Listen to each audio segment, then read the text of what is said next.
Hi everyone, welcome to the channel. My name is Nick Cosgrove and I am back with this week's No Filter Q&A. This is the episode where I answer all questions related to diet, training, and supplementation that I received over the last 7 days from our in-house clients, online clients, as well as a few of our online followers.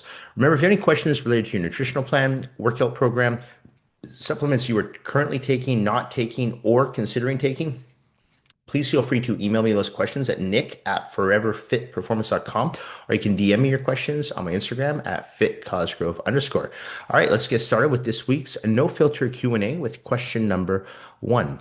Nick, I've been training consistently for a year, but honestly don't look much different. What am I missing? Well, it could be a combination of things. It could be one single thing, or it could be everything.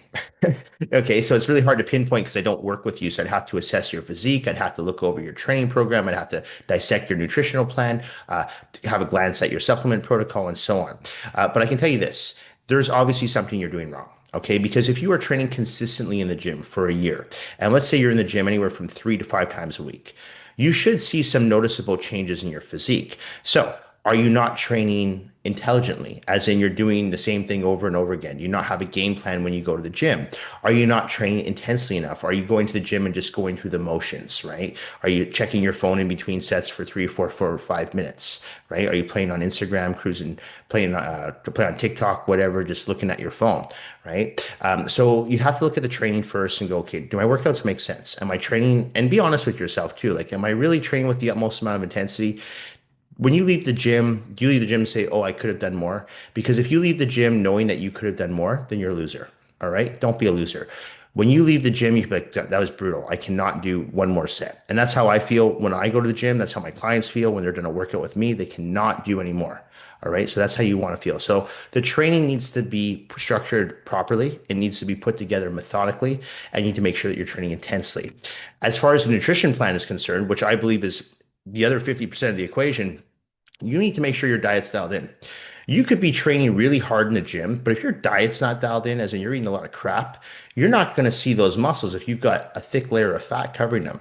If you're a guy, for example, and you're walking around with 30% body fat, you might have a lot of muscle under there, but you're never going to see it because you got fat on top of it. So you got to make sure that you're dialing in your diet, making sure you're getting complex carbohydrates in the form of brown rice, white rice, quinoa, yams, sweet potatoes, oatmeal, cream of rice, right? Healthy fats, omega-3 eggs, avocado, natural peanut butter, almond butter, right? Extra virgin olive oil. You want to make sure that you're getting in your lean protein sources, whey isolate protein powder, egg whites, chicken breasts, turkey breasts. So you want to make sure that you're putting your diet together with clean, whole food sources, but also practicing proper portion control. And if you check out my YouTube shorts, I've been posting a lot lately on the YouTube shorts about my meals, and I always talk about portion control. All right. You don't want to overeat, but you also don't want to undereat. Okay. The more muscle you have, the more food you require. Think of it like a furnace, like a fireplace, I should say, not a furnace, a fireplace. You have to keep putting wood in the fireplace to keep it going, right? So same thing with your metabolism. If you want to keep it going, you want to keep building muscle, you've got to keep on your diet. So if you're someone like me who's in the gym 7 days a week, post show, I'm eating every 3 to 4 hours, always. Okay, and I'm having larger meals now because I'm trying to put on more muscle again. So my meals, my meal sizes are increasing. It's the same thing I do with my clients if they're trying to gain muscle. I slowly start to bump up their calories, slowly start to increase their protein, their carbs, their fats.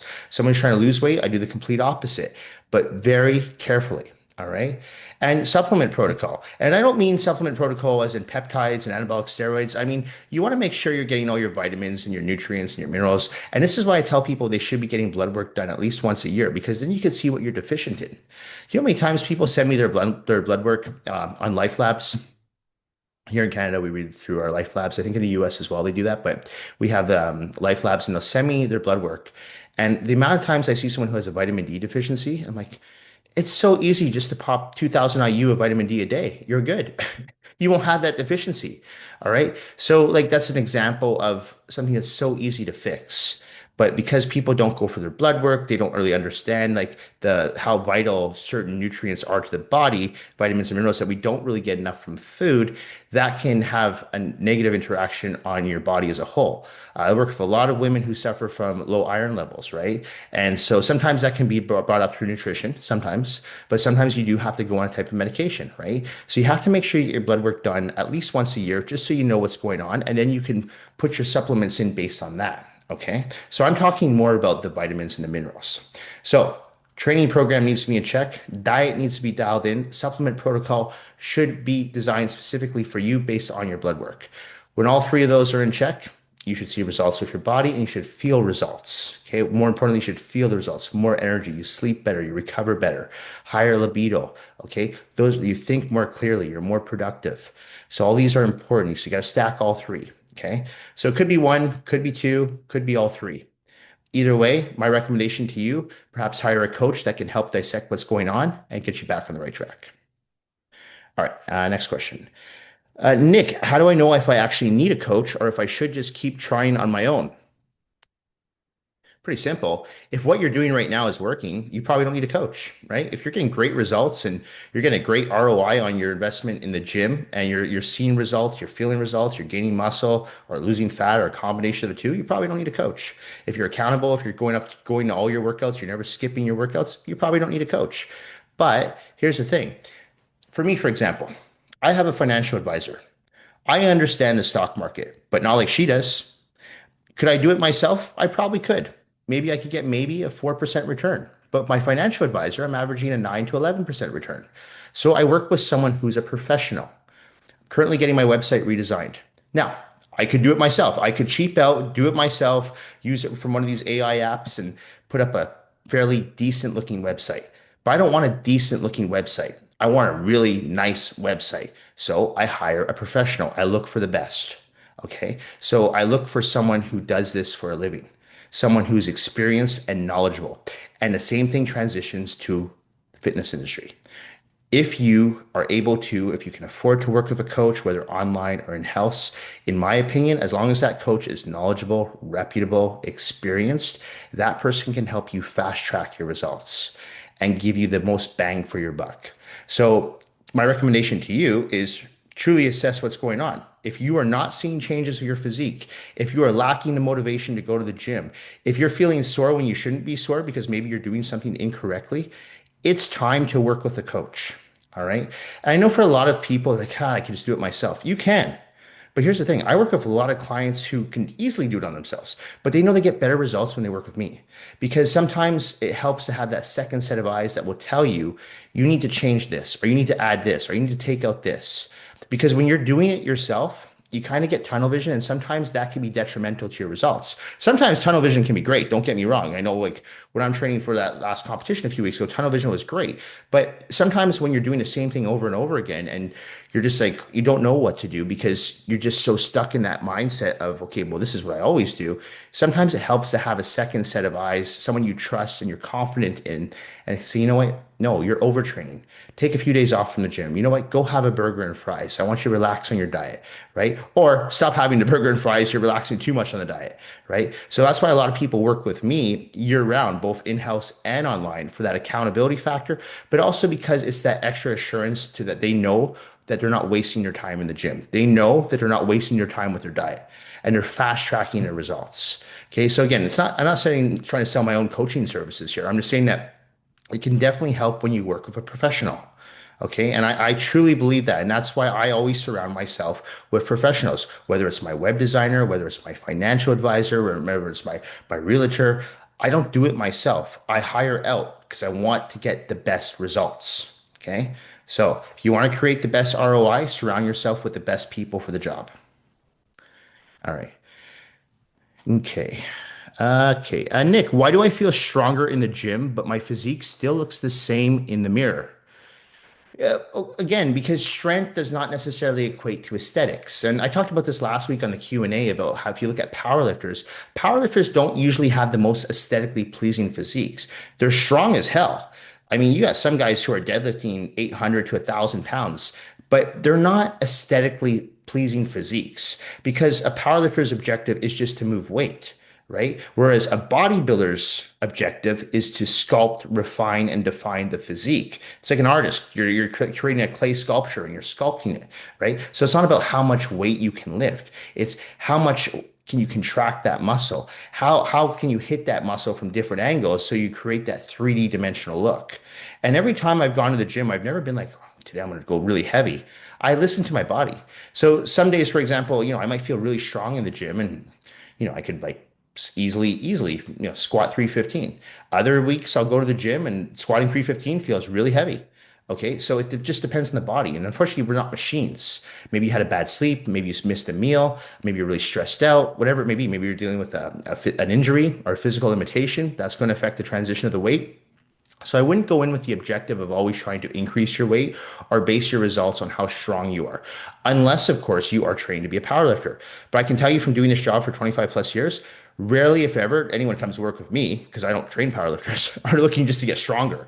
Most people are looking to make a change in their health and their physique. All right. And that's fine. That's not vanity to say, hey, I want to change my physique. I want to lose fat. I want to build muscle. That's not vain. Okay. You care about how you look. I think that's actually really good because it shows discipline. When I look at someone who's very fit, I see discipline because I know what that takes to get that body. I know what it takes to like, you know what? I'm not going to have that slice of pizza or I'm not going to have that cupcake or, I'm going to skip out on that beer on a really hot summer day, like whatever it is, right? So it's a lot of discipline that goes into creating a physique like that. So I really respect that. And in my opinion, that translates to other areas of life because if I'm working with someone who's disciplined with their body, boy, if I'm hiring to do a job like a financial advisor or a realtor, um, it shows that they're disciplined with their work, right? Because it translates in a lot of cases. So I'm like, this person is not just going to take their foot off the gas. They're going to do a good job. And then it's not for everybody, obviously. Like there are some people who just work out nonstop and they have a shitty work ethic everywhere else in life. But in my experience, people who really focus on improving their health and building a physique and being disciplined with their diet and their training and their supplementation, it usually translates to other areas in their life. All right. So just to go back to that, you shouldn't be going to the gym with, oh, I want to be strong. Like, yeah, you're going to be strong, but that shouldn't be your objective if you're trying to change your physique. It should be like, this exercise is not working. Let me try this exercise. Let me maybe switch up this angle. Let me try maybe doing a supersets, drop sets, circuit train, switch up my resting tempo, hire a personal trainer. That should be your objective because now, from what you're telling me, your objective is to change your aesthetics. So you've got to get the mindset of how much do I lift out of your mind. I can tell you right now, and I get asked this a lot, and anyone else who lifts weights will always get asked this from someone who doesn't lift weights. How much do you bench? To this day, I couldn't tell you because it changes on a weekly basis. It does. I don't care how much I bench.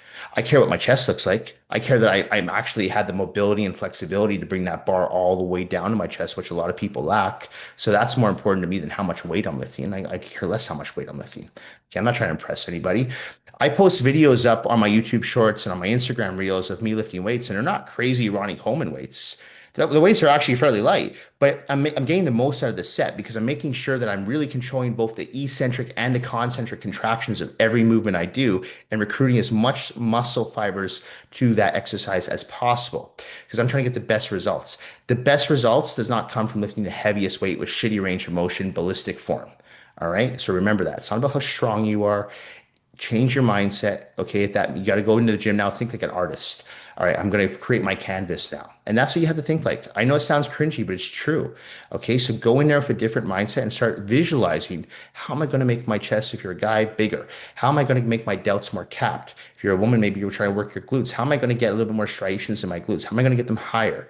Okay, so start thinking like that and what that's going to look like. Visualization is key, but I shouldn't say forget about completely, but don't make strength the sole and only purpose as to why you're going to the gym, unless you're trained to be a powerlifter. All right. Okay. Nick, is it possible I'm eating too clean and not enough to build muscle? No, I don't believe in this. There's a lot of trainers out there who say you got to just eat big to get big. And if you eat big to get big, you're going to get big in all the wrong spots. I know people that will go to McDonald's and eat two cheeseburgers and have a McFlurry and say, got to get those calories in, just got to get them in somehow. And I'm a true believer that when you're getting your calories in somehow, you're creating other issues down the line. Okay, so if you're what we call junk loading and just trying to get as many calories as you can in, or we call it the seafood diet, you see it, you eat it, you're going to get big in the wrong spots for sure. Absolutely. But more importantly, you're going to have a lot of health ramifications caused from that. If you're eating junk food every day, high sugar, high saturated fats, high trans fats food, what's that going to equate to your health issues down the road? Type 2 diabetic, high blood pressure, clogged arteries, risk of heart attack, stroke. So you have to think more than just the aesthetics. You have to think internally, what is that food doing to you? So I'm a firm believer that yes, to get bigger, you're going to have to eat more food, but it needs to be clean food. And when I hear people say, oh, I can't eat that much food. I can't have that much rice. I can't have that much chicken. I'm like, well, then you don't want to get big, period. That's all I hear. Because if you're looking for the easy way out, don't even bother. You have to put in the work. You have to put in discipline. All right. So, I'll use myself as an example. Now, post show, I'm 2 weeks post show. I'm trying to take advantage of the anabolic window. I'm trying to make sure that I'm growing back, putting more muscle back on, but making sure I'm putting muscle and not fat. So I'm slowly increasing my calories, my carbs, my protein, my fats, slowly. But now I'm having a cup and a half of rice for each meal, 4 times a day. I'm having a full cup of dry oats twice a day. I cook it, but I measure it out as a full cup. That's a lot of carbs. For me, who was pre-show, I was eating a third of a cup of rice or a third of a cup of oats, and I was having half a cup of cooked rice. So imagine how long it takes me to eat a meal.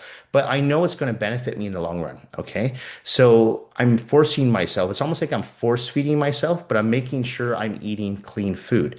The problem is with clean food, anyone who eats a clean diet will tell you they have to eat a lot of it because clean food takes up less calories than those 2 cheeseburgers at McDonald's. You know how much chicken and rice you have to eat to equate to the calories in 2 cheeseburgers from McDonald's? A lot. It's a lot easier to eat those 2 cheeseburgers and get those calories in than it is to eat all that rice and all that chicken. But all that rice and all that chicken is full of nutrients that your body needs to soak up in order to replenish glycogen storages and build solid muscle tissue. All right. So that's why I don't believe in the if it fits your macros diet, and I don't believe in junk loading. I'm a firm believer that you want to surround yourself with clean, whole foods. Have a cheat meal every once in a while. I have no problem with someone if they want to have it. I wouldn't. But if you want to have a cheeseburger from McDonald's, go ahead, have it. But don't make that a staple in your diet. If you're gonna have it once a week or once a month. Okay, because don't kid yourself that you're putting on muscle by eating shitty food. You're gonna put on fat, you're gonna put on water, you're gonna look like shit, you're gonna feel like shit, and we don't know. Because everyone's genetics is different, the potential health ramifications that you're putting down your body by junk loading just to get bigger. So eat big, get big, bullshit. All right. Okay. Nick, how do I balance running a business and still finding the energy to train properly? I had this problem a few years ago when I really started getting busy as a trainer, especially when I opened up my online roster. And I mean, there are times where I'll be working like any business owner, easily 16, 18 hours a day, easily. Okay. That's something that's not new. I'll do that at least twice, maybe 3 times a week. I don't have a standard 8 hour day. What I've done for me is I made my workout a non-negotiable. So what I typically do is I look at my day, like say it's Monday, I'll look at my next day coming up on a Tuesday. If I see that I'm in sessions, in meetings, I have Zoom calls, and I'm pretty much back to back from let's say 6 a.m. until 6 p.m., I will find a time slot in my day to put in a workout, no matter what. So I'm like, all right, well, it looks like I start at 6 a.m., I finish at 6 p.m. Do I want to train at 6:30 at night? Probably not. I'm gonna be pretty tired. So I know my body. So instead, what I'm gonna do, it's Monday, I'm gonna go to bed maybe 2.5 hours early. So instead of going to bed at 10 o'clock, I'm gonna go to bed at 8 o'clock. And I'm gonna get up at 3:30, 4. So I can get to the gym and get my workout in at 5 a.m. And that's where I'll fit in my time slot. Done. It's really that simple. Because to me, I'm like, yeah, no, I treat my workout just as I'm dedicated to my workout. It's just as important to me as a session with a client or a Zoom meeting. It's if not even more important because this is for me. I need to do this for my mental clarity, but also for my physical performance. So it's my job. Okay, so it's not like I don't have time to work out today. It's like no. Me saying I don't have time to work out today would be like me saying, oh, I don't have time to work today.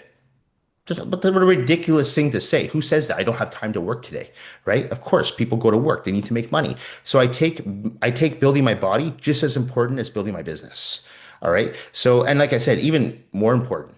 And not because I'm in the fitness industry, just because I see the benefits that working out regularly has, like I said, mental clarity. I feel better. I feel better about myself. I feel more confident, right? I have more energy.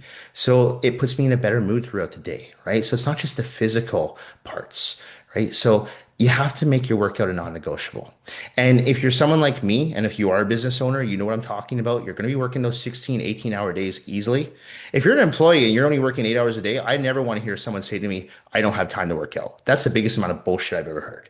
All right. I don't care. You always have time to work out. There's 24 hours a day. That is the lamest excuse. Even people who have kids. Oh, you get kids. Listen, there's a way. Hire a sitter for an hour or two, right? You can find a way to do it. Okay. So there's always ways. Do a home workout, whatever it is. There's a way to get your workout in. Okay.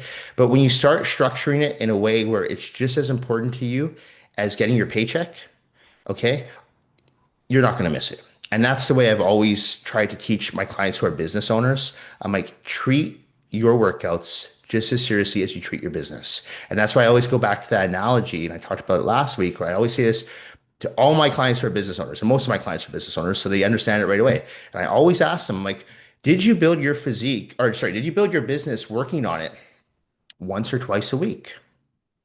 No one ever says yes to that. Okay, they always look at me like I'm nuts. They're like, are you kidding me? Like, I'm in there 7 days a week, 16, 18, 20 hours a day. I'm like, there you go. Same thing with your physique. You got to be in the gym training and you got to be dialed in with your diet. Okay, so treat it just as seriously. If you don't even bother. All right. Okay, Nick, why do I always lose motivation after 4 to 6 weeks of dieting? Um, this is very common, and I feel it's because most people go into a diet without a game plan. They're very motivated, whether they've hired a trainer or maybe they're following something from ChatGPT or they're following a YouTube program or whatever. And they're very motivated, like, I'm going to lose all this weight. And they do at first. A lot of people for the first week of dieting, they do lose a lot of weight. But it's just like I tell any new client that works with me. Many times when I have people come who work with me who follow a really poor diet and I clean up their diet, in week one, they'll lose anywhere from 7 to 9 pounds and they're amazed. They think I'm a genius. I'm like, I'm not a genius. All I've done is I cleaned up your food. I've taken all this shit food and I've replaced it with good food. So now your body is letting go of all this water because all that shit food you were eating was full of sodium. So you're retaining a lot of fluid. So most of that weight you lose in the first week, I would say 90% of it is going to be water. So don't kid yourself and think that I know it's motivating to see the scale go down, but don't kid yourself and think, oh, wow, I just lost 9 pounds of fat. No, that's not how it works. For example, if you lost 9 pounds, probably about 7.5 to 8 pounds of that was water. Okay. So I know that might be discouraging for a lot of people, but you know what? You're changing bad habits into good habits. And eventually, what's going to happen is you will lose 9 pounds of fat, but it's not going to happen within a week. I've never seen anyone do that. Okay. I don't care how much Ozempic you're taking. I've never seen anyone do that. But you're going to lose water. And that's good because your body doesn't need to hold on to that much water. Once you start cleaning up your diet, you'll notice you're peeing more often. You're more regular with your bowels. Those are good things. Okay. You have more fiber. One of the things, I'm a huge advocate of fiber. So I make sure I implement a lot of fiber into my clients' diets. And I want to make sure that they are regular, as in going one, but preferably twice a day. Number two. Okay. So when all that's in check, now all of a sudden the body's running smoothly, right? Sorry, my alarm's going off again. But I come in with a strategy and I always tell people, I'm like, there are going to be plateaus, there are going to be obstacles. This is not going to be a smooth ride. There are going to be times where you feel depleted, you feel tired, you feel discouraged, you feel unmotivated, and you just want to have that slice of cake. And we need to plan for those times because they're going to come.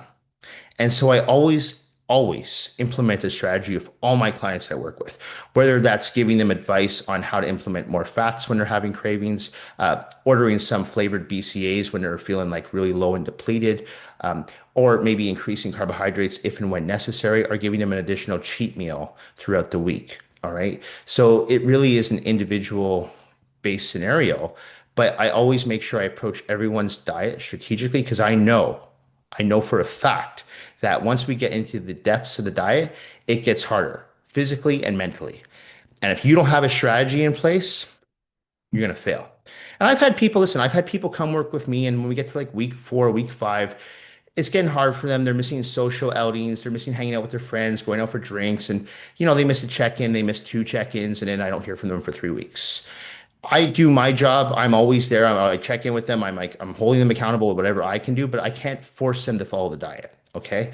But for the most part, I would say with I would say probably 85, 90% of the people who work with me online, they stick to the plan.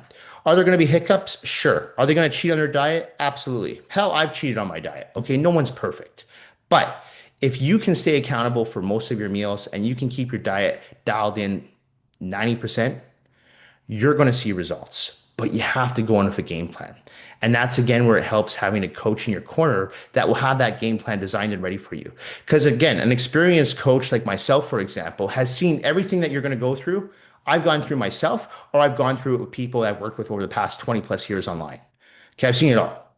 Okay, so I can tell you what's going to happen if you're a woman and when you get your period. I can tell you exactly what's going to happen with the scale. It's going to go up. You're going to retain more water. Okay, I can tell you when you're a guy and all of a sudden, for some reason, your strength is going down in the gym, which does happen for a lot of guys I'm working with. I'm like, yeah, we need to restructure your meal order, your sequences. Okay, this does happen. I can also tell you if you're a woman that you're most likely going to respond better to a higher fat, lower carb diet. Okay, it's just the way it works. And here's the thing, not for everyone, but at the same time, I can tell you from working with the general population, having that experience, so, maybe I tried this with this client a few months ago or a few years ago. Let me see if it works with you. And it does. And if it doesn't, okay, let's try something else. I try to customize the plan as best as I can, but my years of experience of working with other people and saying, okay, well, we faced a similar plateau or similar obstacle. What did I do here? Go back through my notes, go back to what I did with that client. All right, let me try this with you. Usually works. All right. So that's my recommendation is that if you are someone who has a hard time sticking to the diet, really honestly, it helps to have a coach in your corner. And then you don't have to think.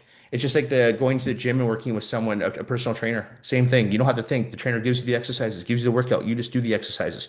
You have to put in the work, but you don't have to think, okay, what's the next exercise? You don't have to think, okay, how many reps? What was the weight I did? None of that. The trainer does all that. Okay, I do that for all my clients. So same thing with the diet. I structure it accordingly. And when we hit a plateau, I know what to do. Or if I don't know what to do, I tell the client, okay, we're going to do some trial and error here, but we're going to find a formula that works. And we always do. Okay. But sometimes, depending on the body, depending on the lifestyle, depending on the fitness level, it really depends on the individual I'm working with. But we eventually figure out a formula that works. All right. Okay. A few more questions here. Okay. And Nick, do I really need to track macros or can I just eat the same foods every day and be fine? Well, if you start off with a baseline, like I actually like to eat the same foods every day myself. I'm pretty boring with my diet, right? I mean, I pretty much eat right now. I mean, the same carbohydrates, white rice, oatmeal. Those are my carbs. I mean, pretty much the same proteins, chicken breasts, turkey, whey isolate, and same fats, extra virgin olive oil and peanut butter. Those are pretty much my foods right now that I'm going with. But my macros are in check. I can tell you exactly how much carbs, protein, and fat that I'm having. I can't tell you calories, so I don't count calories. And then if I'm still a little bit hungry at the end of the day, I might have a little bit more protein. Okay. But for the most part, I know exactly what my macros are. And that is important because if you go into I don't like to, well, if you go into a caloric surplus, yes, you're going to put on body fat. But more importantly, if you're going into a macronutrient surplus, let's say you're too high on carbs. Well, if you're not burning those carbs, you're going to be stored as fat. But what happens if you're too low on fats? Well, if you're too low on fats, it's going to affect your hormones. That can start affecting your mental health. That can start affecting your libido. So you're going to feel like ravenous. Your insulin levels are going to be crushed, or sorry, your insulin levels are going to crash, your blood sugar levels are going to spike. So you could be too much in a fat deficit, right? For example. So this is why it's important to put together a structured plan that's making sure based on your body weight and activity level that your macronutrients are in check. I don't care if you have the same foods every day. I've got people that do that as well. They like certain foods. That's fine. But just make sure that your macros are in check. That's important. Because if you don't know what your macros are and you're like, oh, today I feel like, for example, sometimes I have people come to the gym. They'll tell me, I don't know why this weight feels so heavy today. I'm like, and I'll dissect. I'm like, how many meals did you have today? Well, I only had one meal. I'm like, well, the last time you did this workout, you had three meals. So your glycogen receptors were full. Why did you only have one meal? It's now 3 o'clock in the afternoon. Well, I woke up late. I had coffee, I had tea, and got busy. I'm like, well, that's why the weight feels heavier. Nothing happened. It's just that you've had less food. All right. So there's a paper trail. Follow the paper trail. If you know what your macronutrients are, you're not going to screw up your diet. All right. So you're not going to screw up your results either. So make sure your macronutrients are in check. And again, you're going to get results with your physique and with your training. But you have to make sure you have at least a general idea of how much carbs, protein, and fat you should be having, you, not what ChatGPT tells you. So you put together your plan. And again, there's a formula that I use to figure out what someone's carbs, proteins, or fats are. Okay. So you might have your own formula, but the formula I use is based on body weight, it's based on activity level, how often they're going to the gym, and I plug those in. And that's my baseline to start. And then I make revisions based on the results. So I don't stick with a static formula. The formula changes as we progress with the diet and the training. All right. Okay, I think we got one more question here. Uh, oh, yeah, one more question here. Okay. Nick, what's the biggest mistake you see personal trainers making with their clients? There's a few. Not to throw anyone under the bus, I would say professionalism. The amount of times that I see trainers that show up late for their sessions, the amount of times that I've inherited clients that have worked with online coaches where the online coaches did not do weekly check-ins. If someone missed, like, say, a check-in, the coach didn't follow up with them. The coach kept giving them copy and paste programs that they gave to other people, cookie cutter plans. The amount of times I've heard that from clients that I've inherited from other trainers over the years, it's crazy. And that lack of professionalism, whether it's online or in-house, to me, that's unacceptable. So when I see a trainer, for example, and I see this sometimes at my gym, where I'll see a trainer training a client while they're looking at their phone while the client's doing a set. That to me is completely unprofessional. I have never pulled out. The only time I've ever pulled out my phone is because I control the music through my phone in the gym, is to change a song. That's it. Or maybe to lower the music. That's it. But never when someone's doing a set. It's usually if they're taking a break. Okay. Because again, I don't want to be distracted. And again, that to me is just so unprofessional that you would be on your phone when someone's paying you for your time. Or I also see sometimes trainers that will be, joking around and talking with other clients or other trainers while their clients is standing there. I'm like, this person is paying you for your time. Your time. Why are you giving your time to someone else when this person is paying for it? They're paying for your service. So to me, that's completely unacceptable. I also see trainers doing the same shit over and over again because it's easy. They just give the client the same program over and over again. They don't have to demonstrate. I, to this day, demonstrate 90% of the exercises I give people. Now, there are some people like, we know how to do it. You don't need to demonstrate it. But I still demonstrate it because that's part of the service. Every exercise I give to a client, I've done myself. And I feel like that's one of the reasons why I'm so busy because my clients know that everything I'm asking them to do, I do myself. I never ask them to do something that I haven't done. I don't give people burpees because I think burpees are stupid. I do. I don't do burpees. Okay. I don't see the benefit of them. That's me though. So I'm not going to give clients burpees because that'd be hypocritical of me. Right. But another thing is I don't deadlift, but I have some people that really like deadlifting. So I give them deadlifts. I know how to teach deadlifts, but I tell them like, I don't deadlift, but I can teach you how to deadlift, but that just doesn't work for me. So I make sure that people understand that like I practice what I preach and I'm very transparent with my clients. And I'm also always try my best to be as professional as possible. I always start my sessions on time. And if for some reason, one of my sessions runs a few minutes late and someone's waiting and we start 2, 3 minutes late, I always finish the next session 2 or 3 minutes late. Always. Okay. So I always make sure if someone's paying for my 45 minutes or my 60-minute sessions that I give them every minute. Okay. If they show up late, that's on them, but I don't show up late. Okay. And if I do start 1 or 2 minutes behind, I want to make sure that person is getting every minute because that's what they're paying for. They're paying for that level of service. And even if that means we don't train for the entire 60 minutes, maybe they're spent at like 55 minutes in, that's fine. I can stretch them out. I can help them with their diet. We can talk about their supplement protocol, whatever it is.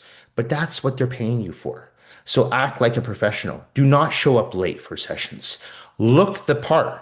I don't just mean look the part as in be muscular and fit and have six packs. No, I don't care if you're a little bit overweight as a trainer, although I think that you should be trying your best to be in the best shape possible because you want to market your services through your physique as well as what's up here. But you have to dress like a trainer. The amount of times I see trainers that come in the gym, and I've seen this before, wearing jeans or Chelsea boots. I'm like, are you kidding me? You need to look the part. I'm dressed in Lululemon all day, every day. It's all I wear. Now, it doesn't have to be Lululemon, but it's all gym wear. Okay. Like I live in shorts. If you look at all my Instagram reels and my YouTube videos, I'm always wearing shorts, sweats. That's because that's what I wear. All right. Because I'm usually working. All right. Yes, I do own a pair of jeans. I do own other shirts, but when I'm working, I dress like a trainer. Okay, because that is my job. I'm a coach. This is my profession. It would be like a lawyer showing up to court in a t-shirt and sandals and shorts. Like you wouldn't take that lawyer seriously. You want to see him in a nice suit, tie, dressed nicely, groomed well, right? Same thing. Act like a professional. So I wouldn't say there's one, there's a few. And it's crazy because the amount of times that I'm just like, you're destroying your own business because people are going to see through that. They will. A lot of people, like you might have some diehard clients who are like, I don't care. But a lot of people, especially people who are professionals themselves, they're going to see that and go, geez, if this person's acting like this, can I really trust them with helping me transform my physique and improving my health without getting injured? I wouldn't have that confidence. I wouldn't have that confidence showing up to a group class or a personal training session if my trainer was wearing Chelsea boots. I wouldn't. I'd be like, what the hell is he wearing? Right? Why is he not looking the part? Is he half in, half out? Is he going to his other job or is she? Like, what's going on here? So look the part. If you're going to be a trainer or coach, act the part. Look the part, be the part. Period. Okay? If you're not, get the hell out of the industry. You don't belong. You're a tourist. Sorry if that sounds harsh, but that's how I feel. Anyway, on that note, that's it for this week's No Filter Q&A. This episode will be going up on Monday, April the 13th. As a reminder, if you have any questions related to your training program, nutritional plan, supplements you're currently taking, not taking, or considering taking, please feel free to email me those questions at nick@foreverfitperformance.com, or you can DM me your questions on my Instagram at @fitcosgrove_. Thank you all for watching. Thank you for supporting my YouTube channel, my No Filter Q&A, my coaching reality series that drops every Wednesday, my online coaching business, my in-house personal training business. I truly do appreciate all the support and feedback that I receive from each and every one of you. I really do. And again, thank you everyone who keeps congratulating me on the shows. Super appreciative, and I'll keep pumping out as much content. I know I'm not the most popular person on Instagram or on YouTube, but I do enjoy doing this. And, I'm here to educate and help as many people as I can and maybe learn some things as well. So, I'll keep pumping out as much content as I can when I can. And again, I do appreciate all the support and feedback that I receive from every single one of you. Thank you all again, and I will see you all next week. Or I'll see you on Wednesday because that's when the next coaching reality series drops. So I'll see you on Wednesday. Bye for now.